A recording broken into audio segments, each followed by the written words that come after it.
స్నేహితులారా, ఈ సమయాన్ని బట్టి దేవునికి వందనాలు తెలియజేస్తూ ఉన్నాను. ప్రేమపూర్వకముగా మిమ్మల్ని అందరినీ వాక్య ధ్యానంలోనికి ఆహ్వానిస్తూ ఉన్నాను. అల్పుడైన వాడు అనే ఆలోచనను మీతో కూడా పంచుకోవడానికి ఇష్టపడుతూ ఉన్నాను కనుక దేవుని యొక్క వాక్యమును మీరు ముగింపు వరకు ఆలకించాలని మీ కుటుంబ సభ్యులతోనూ తోటి విశ్వాసులతోనూ ఈ వీడియో షేర్ చేసుకునండి.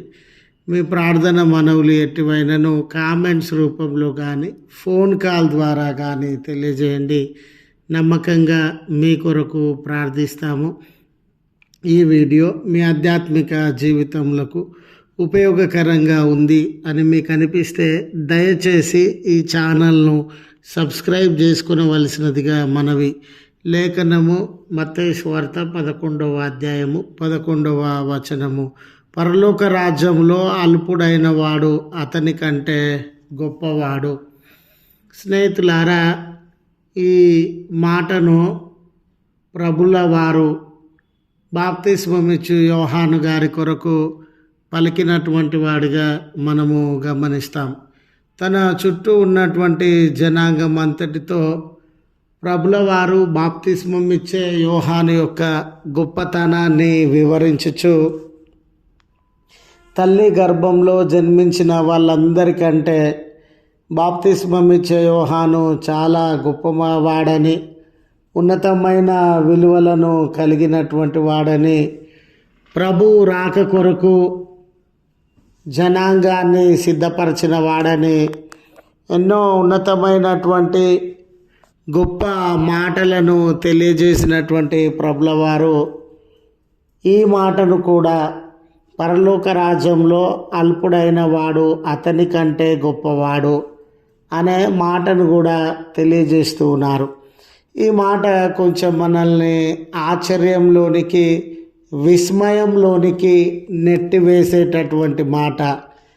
ఒక సామాన్యమైన విశ్వాసి పరలోక రాజ్యంలో మరి యోహాను కంటే గొప్పవాడుగా ఏ రీతిగా ఉంటాడు?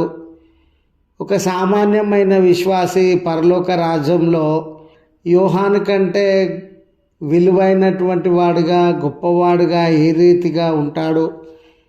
యోహాను గురించి ఇన్ని మాటలను, గొప్ప మాటలను, ఖ్యాతిగల మాటలను తెలియజేసినటువంటి ప్రభుల వారు ఒక సామాన్య విశ్వాసి పరలోక రాజ్యంలో ఉండడం అనేది గొప్ప విషయం అని తెలియజేయడంలో ఉన్న ఆంతర్యము, మర్మము ఏమిటి అని మనము గమనించినట్లయితే, స్నేహితులారా, మొట్టమొదట ఈ వచనంలో యోహాను, బాప్తిస్మం ఇచ్చే యోహాను గారి యొక్క విలువను తగ్గించడము ప్రభుల వారి ఉద్దేశము కాదు.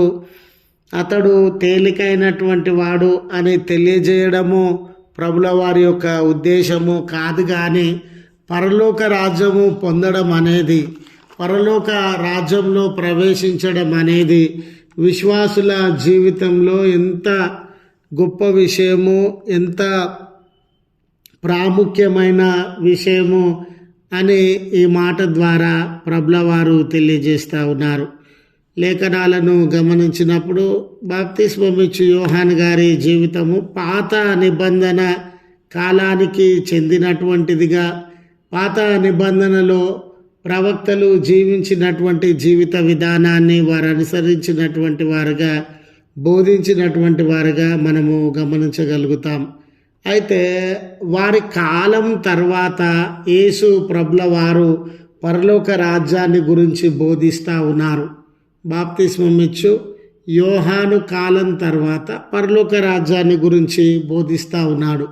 పరలోక రాజ్యంలో ప్రవేశించడము, పరలోక రాజ్యము అనే ధన్యతను పొందడము మానవ జీవితాలలో అన్నిటికంటే శ్రేష్టమైనటువంటి భాగ్యమని ప్రభుల వారి యొక్క ఉద్దేశము.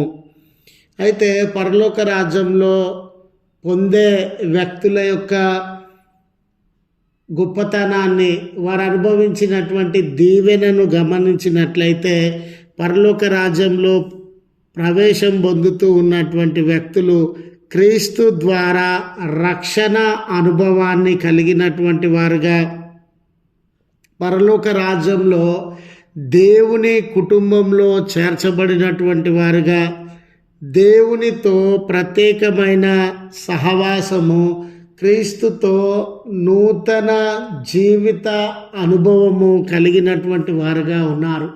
ఒక వ్యక్తి పరలోక రాజ్యంలో ప్రవేశించుట వలన ప్రవేశించడానికి ఇన్ని రకములైనటువంటి దీవెనలను, ఆశీర్వాదములను అతడు అనుభవిస్తాడు గనుక పరలోక రాజ్యంలో ప్రవేశించడం అనేది గొప్ప విషయంగా ప్రభులవారు తెలియజేస్తూ ఉన్నారు. యేసు ప్రభులవారు వలన లేదా దేవుని కృప వలన ఇంత గొప్ప భాగ్యం, అంటే పరలోక రాజ్యంలో ప్రవేశించేటటువంటి భాగ్యము మనము పొందేటటువంటి వారంగా ఉన్నాం. ఆ రాజ్యానికి వారసులుగా ఎన్నిక చేయబడినటువంటి వారంగా మనం ఉండినాం. ఒక సామాన్యమైనటువంటి విశ్వాసులుగా ఉన్నటువంటి మనము ఇంత గొప్ప ఆశీర్వాదాన్ని పొందుతూ ఉన్నాం కనుక సామాన్యమైన విశ్వాసులుగా ఉండినను, ఈ లోకంలో పేరు ప్రఖ్యాతలు లేనటువంటి విశ్వాసులుగా ఉండినను, ఈ లోకంలో సుఖభోగములు లేక ఈ లోకంలో సౌకర్యములు, ఆస్తి పాస్తులు లేనటువంటి సామాన్యమైన జీవితాన్ని గడుపుతున్న విశ్వాసులుగా ఉండినను, పరలోక రాజ్యము అనుభవించడం అనేది అన్ని దీవెనలలోకెల్లా గొప్ప దీవెన అని, అది యేసు ప్రభుల వారి త్యాగం వలన, దేవుని కృప వలననే సాధ్యము అయింది అని యేసు ప్రభుల వారు ఈ లేఖనమందు తెలియజేస్తూ ఉన్నారు. గనుక స్నేహితులారా, మన జీవితంలో ఎన్నో ఆశయాలు ఉండవచ్చు, మన జీవితంలో ఎన్నో గురులు ఉండవచ్చు, మన జీవితంలో దేనికో ప్రాముఖ్యతను ఇచ్చి జీవించేటటువంటి వారంగా ఉండవచ్చు. మన జీవితంలో మొదటి స్థానాన్ని లోక సంబంధమైన విషయాలకి కేటాయించి అవే ప్రాముఖ్యమైనవని వాటి కొరకు ప్రాకులాడేటటువంటి వారంగా ఉండవచ్చు. అయితే పరలోక రాజ్యాన్ని మించిన భాగ్యం కానీ, పరలోక రాజ్యాన్ని మించిన ఆశీర్వాదం కానీ ఏదీ లేదు గనుక ఆ రాజ్యమును ఇవ్వగలిగిన దేవుని కృప వలన, యేసు ప్రభుల వారి త్యాగం వలన ఆధారపడి యేసు ప్రభుల వారిని సమీపించేటటువంటి వారంగా ఉండాలి అని మనవి చేస్తూ ఈ మాటలను ముగిస్తూ ఉన్నాను. ప్రార్థించుదము. కృపగల తండ్రి, ప్రేమగల మా దేవ, మీ పరిశుద్ధ శ్రేష్టమైన నామమునకు కృతజ్ఞతలు, స్తోత్రములు చెల్లిస్తూ ఉన్నాం. అయ్యా, మా జీవితాలలో పరలోక రాజ్యాన్ని మించిన ఆశీర్వాదం కానీ, పరలోక రాజ్యాన్ని మించినటువంటి ధన్యత కానీ లేదు అని మీ వాక్యమందు సెలవిస్తూ ఉన్నటువంటి దేవుడవయ్యా, ఈ లోకంలో వస్తువులు, వ్యక్తులు, సంపదలు, పదవులు, ఇంకా ఏమో విషయాలు ప్రత్యేకమైనవని, ప్రాముఖ్యమైనవని వాటికి మొదటి స్థానాన్ని ఇచ్చి వాటి కొరకు ప్రాకులాడేటటువంటి వారంగా ఉన్నామయ్యా. వీటన్నిటినీ మించినటువంటిది పరలోక భాగ్యమని మిమ్మల్ని సమీపించుచు మీ కృప మీద ఆధారపడే జీవితాన్ని, ఆలోచన విధానాన్ని మాకు అనుగ్రహించవలసినదిగా ప్రార్థన చేస్తూ ఉన్నాం. దయగల తండ్రి, ఈ ప్రార్థనలో ఏకీభవించుచున్న బిడ్డలను జ్ఞాపకం చేసుకునండి. వారి మనవులను అంగీకరించండి. సమస్యలు, భారముల నుండి విడుదల దయచేసి మేళ్లతో వారి జీవితంలో నింపుమని క్రీస్తు పేరట వేడుకొనుచు ఉన్నాము తండ్రి. ఆమెన్. తండ్రి, కుమార, పరిశుద్ధాత్మ త్రియేక దేవుని దీవెన మనకు తోడై ఉండి మనలను కాపాడునుగాక. ఆమెన్.